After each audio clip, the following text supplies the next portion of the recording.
Live from the 15 Minutes of Fame studios, 39th and Broadway, in the heart of Bayonne, New Jersey, cause we couldn't afford a spot in Manhattan. Welcome to the Shut Up and Talk Show. Give it up for your host, me motherfuckers. Let's go!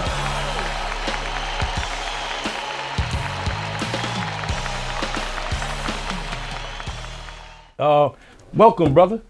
How you doing, man? I'm good, man. I think I told you, man, it takes a long time for most people to get to come back here. I hate making it seem like this place is some, some oasis or something, but, we have the other studio inside this building, Restore Order and the other shit that I do. But usually when somebody has like a story or a history, I try to come back here and do the Shut Up and Talk show. But somehow, man, through your whole career, you keep breaking barriers and popping up at places earlier than most people. You know what I mean? Man. So, and I know we got, the allegations and the whole thing with the Tay-Rock battle, but absolutely. I didn't want to let this time pass by without taking advantage of talking about Kid Slade first. And then we'll get into the allegations and everything. Cool? Okay. Yeah, absolutely. Let's do it. Cool. Like I do with most people, where you from?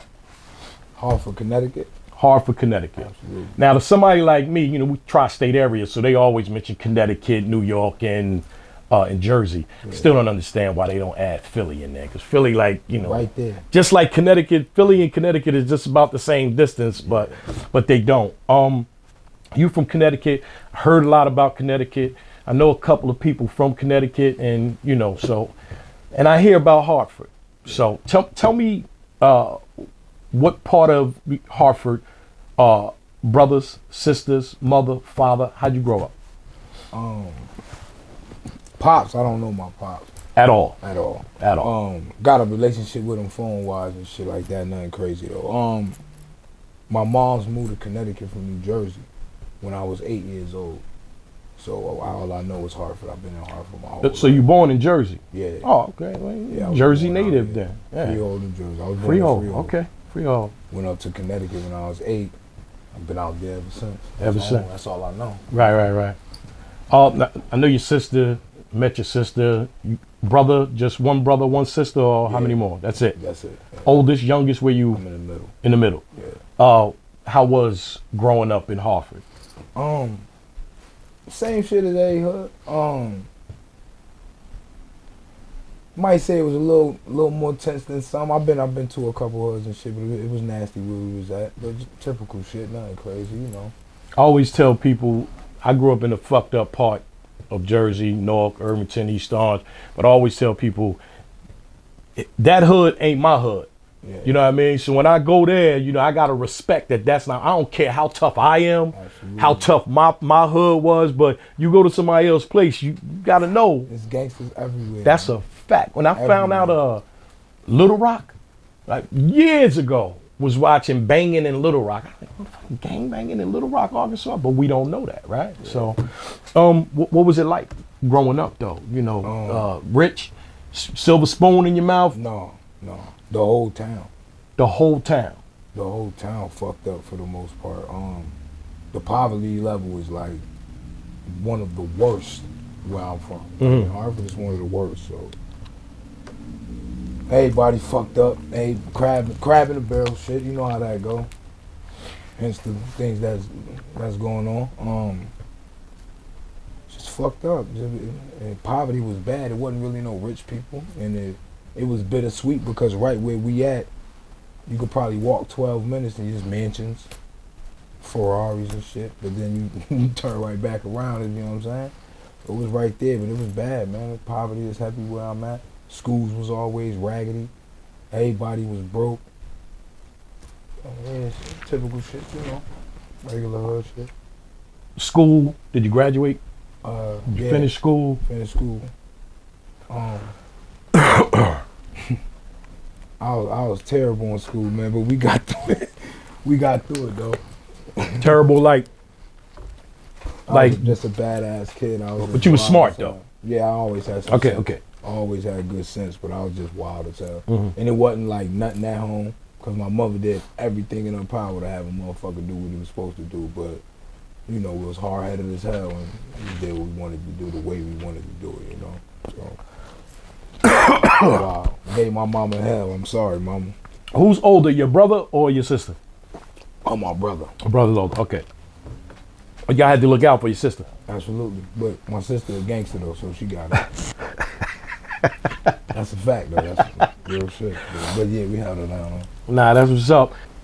My allergies fucking with me, and I still had to make sure I do this interview, so I'm here doing it. Brother, sister's a gangster. She had to stick up for y'all because y'all used to get beat up, and she would. That's where we left off at, right? Yeah. And she used to have to fight y'all battles for y'all, right? That shit used to be crazy, man. She held it down, man. Shout out to little sis. So, in school, you're a bad kid. You're good at school, though. You're smart. It's not like you. I was a smart kid. So, you don't graduate? No, I graduated. You graduate? No college? No, nothing after that. Dreamed of going to college, or you said after high school, I'm going to go to college? No. I graduated in jail. Like, I didn't have no. Once school was done, I was like, respectfully, it might sound crazy, but when that shit was done, I was done with that shit. So when did you? So evidently that's the first time you get locked up as a teenager. That's the first time I did a lengthy bid. Yeah. And how old were you when you? 17. 17. Okay. I had got locked up. You almost. What's that? 11th grade. Yeah. And you graduated in jail. Mm-hmm. Got a diploma? You still got it? Okay. It still matters, man. My mama got it. It still matters. My mama got it. Don't care what nobody says, it still matters. I got a GED. I own 2 businesses. So. Damn, this piece smoking the joint up. That's all right. How'd that look on the camera? You know about cameras, right? Don't look too smoky, right? Yeah, that's fine. Yeah, like I say, man, sometimes it ain't about, your situation, it's about what you do with it. Yeah. Right? So, hey, you're a famous battle rapper now too, right? Yeah. And you got a high school diploma in jail. We trying, man. We trying to get the famous part down, but yeah, that's all we got. You famous to me. Appreciate you, man. And I know a lot of people that graduated high school, 4 years of college, 6 years of college, and motherfuckers working at a regular job. You understand? So sometimes, like it's what you do with what you got. Absolutely. Where we come from and, growing up and surviving the way we survive, that survival instinct kicks in, man, and works out for some of us. Let me get this out there, too, before anybody try to use it. You just said it. I got a job. So, no, it's no shame in my game. I get the good bag. But yeah, like, what was doing? So you working right now? Absolutely. So. Okay. Ain't stupid. Okay. All right. Again, because in battle rap, nobody works. Everybody is selling drugs, killing people, or robbing people, Nobody has a regular life in battle rap. Everybody get 50,000 from Smack. Except Sharon. Sharon is like one of the motherfuckers. Like he tell you, like I'm a white boy that don't really do much. That's battle rap. So if now you telling me your job, I'm like, damn, man. Yeah, you a fake ass motherfucker, man. Job. Yeah, that's it. Job. That's it. I know most battle rappers have jobs, and those that don't, they do what they do. Shout out to them. But yeah, so graduate in jail, come out of jail. What are we doing? It's sad to say. When I got out of jail, I was on go. Because when I got locked, rest in peace, my man Big Chili, I went to jail the day after he died because I had it on me. I was outside. I was on go. I was outside. It was on go. So I got knocked off the very next day after that. So my head stuck on my man's gone. I was heated. Come home, same dumbass. It wasn't even like I was targeting nobody specific. I was just mad at the fucking world. So I just came home wild and I didn't care who it was. It was up with everything. So I was into a bunch of dumb shit. Hot head ass. It was wilding, Mm-hmm. Came home doing stupid shit for the most part. And they got knocked again? Yeah, but a little while down the road. I came home doing dumb shit. But when I got knocked, I went down for somebody else. I didn't even get caught with my gun. I was pretty good at what I was doing. You know what I'm saying? I didn't really get caught. So when I went down for somebody else slammer. But you know how that go. I do this one. You owe, nigga. You know, Okay. You know how that go. Oh, okay. So you got knocked for somebody else's shit. Yeah, we all went down together. I say that, damn, I say rest in peace, my man KK. KK went down with me that night when we got caught with our guns. Mm-hmm. KK's case went to the feds and shit. He eventually beat it, but I ain't beat mine. Yeah, I got knocked in the head on mine. I sat it down. Okay. Yeah. All right, like you supposed to. Yeah. Got you. Now I'm gonna get back to that, right? Because I don't wanna paint this fucked up story without telling me some good times of growing up in Hartford before all of that. You know, good times with your family and. It was good. Like we always had good times. Like it's tattooed on my neck. I'm from the Colorful Building. So From a what? From the Colorful Building, right? It's called the Colorful Building? On the corner of the block, on the corner of Bedford, right there on the corner of Bedford. Okay. I'm from the Colorful Building, so it was always lit. My mother always had the grill going. The block was always popping. We playing music. Everybody outside, fly as hell. I would never fly as a little dirty nigga, you know, but the OGs and everybody was outside, fly as hell. My mother on the grill, shish kebabs out, we balling. Dogs running around, kid. You know, that was the fun shit that was there. But as you get more active, you start getting into more shit, and the fun don't become fun no more. You know what I'm saying? So it become just second instinct, or it become get your ass from standing out there for something happened to you type shit. You know, shit just become different when you start doing different shit. You know what I mean? Right. Tell me your happiest time growing up. Your favorite shit, whether it was going to great adventure with your family, or what was your happiest times? Rapping. Building studio after studio after studio in the crib. That's all niggas did, man. Like that's all we wanted to do. That's all niggas on the block did. How old are you building studios in the house? 12. 12, wow. 12. I'm talking about out of anything. I'm gonna make it happen. Right. If Slade ain't got nothing, Slade got the studio in the house. Real shit. If Slade ain't got nothing, Slade got some bars. That early. Nice. I literally used to stand on the block with them older niggas, young as hell, and hold my own in them cyphers. Real shit. Niggas had a record label on the block. Hey, but the whole block was rapping. That shit was amazing. The whole neighborhood, yeah. Yeah, I used to love rapping. Rapping, that was my best time, man. And it's paying off for you too, so. Yeah, it's paying off. Yeah. It doesn't for everybody. You know they say you either got a wicked jump shot or you sell crack rock. You know? Now it's actually they got to add. You can rap. You know what I mean? Rap your ass off. Yeah, that's another one they got to add into that. Somebody got to remix the song. So, now you're in the streets. You're doing your thing. We're gonna get to it, but reading the paperwork of a lot of the shit that was happening throughout cases that happened in Hartford. That's some crazy shit going on in Hartford. You know what I mean? So, look, I tell you this all the time. The reason it's just small, so it's not as bad as these other places. So it's not as many people doing as much shit. You gotta understand, Chicago and New York, these places is huge. A big city. Hartford this big. And that shit is crazy. I don't mean this to diss nobody, or I ain't trying to diss nobody's city.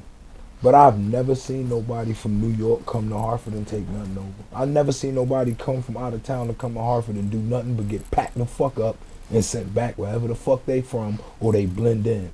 And if a nigga can tell you different, I'll wait to hear his story. I'm dead ass. Wow. Dudes talk a lot. Once they connect, that's why I don't pay attention to it, because you will not pull up doing nothing stupid. At all. And it's not just talking about where I'm from. I don't give a fuck if you from the hood. That I don't care where you go. Not out here. So I'm from where it hurt for real. I mean that shit when I say that shit. I'm from where it hurt for real. I'm gonna go Hartford, make a right, then a left, and then another left, and go around Hartford next time I'm going up. You doing what you doing. Right. Don't come over there with no bullshit. Just don't come out there trying to, you know what I'm saying? Right. Yeah. And like I say, you know, reading it and shit, and I'm like, God damn, you know this. But I'm not shocked, right? It's just that I don't know about Hartford. You know what I mean? And as I'm reading it, I'm like, okay, there's another town. When somebody mentioned it, I'm like, yeah, Hartford's one of those. There was a, I think it was a PG in Cleveland. And like, I've been to Detroit, I've been around, you know, and seen some fucked up places that I'm like, I don't think I should be going over here by myself. Let me holler at somebody, you know, go to the store with me. Again, I ain't no punk, but I ain't Superman. You know what I mean? Yeah. So we was in Cleveland, and I said, I'm gonna go to the store, try to get something to eat. We go out, and as I'm in the car though, thank God, and I'm driving, and I'm like, boarded up. Not just regular houses or a building. I'm talking stores, shit that look like it's a McDonald's and it's boarded up. That's scary. You know what I mean? So it's like, I've been in a lot of town. I've never been to Hartford. So I'm just joking when I say I'm gonna go around Hartford, but you know, I get it. You know what I mean? And coming from that environment and having a dream as a rapper, you know, and to get where you're at right now, it's nothing but a blessing.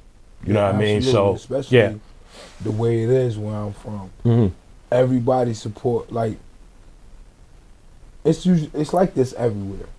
But as I'm learning, it's a little stronger where I'm from. Like, when you fucked up, everybody, it's thumbs up, do your thing. But once it start, don't nobody want you to do nothing out there. So it's hard for anybody to really take off. You know what I'm saying? Oh, it's okay if we all here stuck in this. Don't get out the ceiling. Don't cross this line. Don't cross that line. Stay right there. You can get to that line, but don't go past that line. Once you cross that line, it's like, yeah, you doing too much. We need you to come back down here with us. We want you under us. Wow. Then you can climb back up and get towards us and be here again. But don't do that. God damn. Don't do that. Shout out to everybody who ain't like that, but damn, it's a few. Damn. Yeah. Funny thing, a lot of people take certain things from that Kanye interview, but there was something I took from that Kanye interview, and he said, "Don't tell me no secrets." And I was like, but when he finished, he said, "Don't tell me no secrets, because I'm gonna tell my people." You know, he around all of these corporate people, these billionaires and millionaires, and he's collecting this information from them.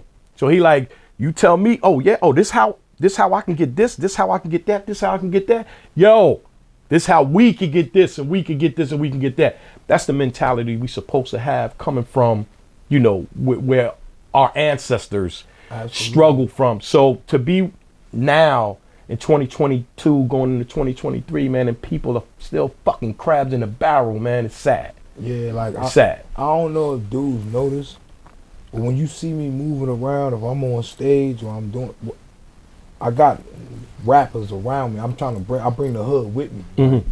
It's like I got the hood with me. I'm not trying to open the door, man. I'm not trying to just get my foot in the door. I'm trying to kick that bitch open, cause I know the city's strong. It ain't just fucked up. So it's strong too. You see, you probably don't see it off your head, but when they get together, it's bad, it's sad to say it, but they on my ass right now. So when they get together, it's a strong. So let's get together and do something. You know what I'm saying? I'm trying to kick the door open, man, and I feel like if I get the door open, my city, we coming, man. We got our own style, we got our own swag. This how, you know what I'm saying? I don't sound and look like nobody. It's kind of why I'm sticking out. And for the most part, if anybody from Hartford looking, the world likes us. This is weird, man. So, you know what I'm saying? Come on in. Come on the fuck in. I'm trying to open the door. If they can't tell that y'all, the world, they fucking with us. Y'all fucking with me. It's Hartford you looking at. They fucking with us, but they want to hold it. I'm not sure, but I'm not sure. 15 minutes of fame. You are now listening to 15 Minutes of Fame Radio. Let's go.